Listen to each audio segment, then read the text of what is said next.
किसे कहेंगे, फिर हम रिपीट करते हैं।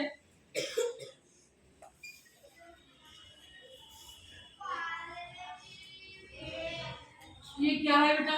कसर। 3/5। अब हम शक्ल के जरिए इसको किस तरह से समझेंगे वो देखो। ये हमारे पास में रोटी है। क्या है? रोटी। एक रोटी है और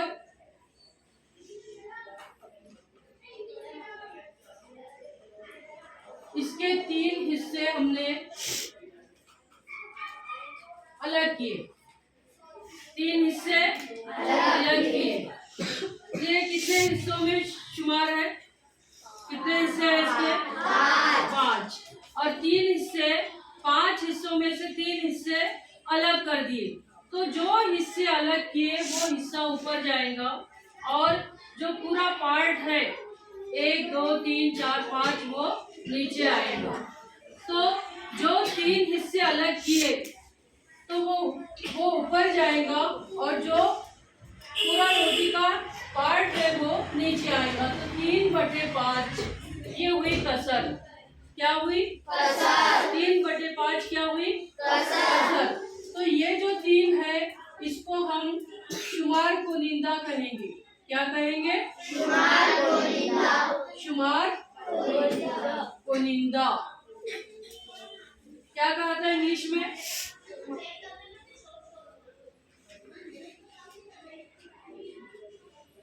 न्यूमेरेटर। हाँ, क्या कहा था? न्यूमेरेटर। और नीचे वाला जो है वो क्या है? नसबनुमा। क्या है? नसबनुमा। डिनोमिनेटर। हाँ, तो अब ये समझ में आया कि आपके ये एक पूरी रोटी है, रोटी के 3 हिस्से अलग किए तो ये ऊपर गए 3 और लाइन के नीचे वाला हिस्सा जो है वो रोटी का पूरा पार्ट है, पूरी रोटी का, यानी 1 2 3 4 5, 3/5। तो 3 क्या है?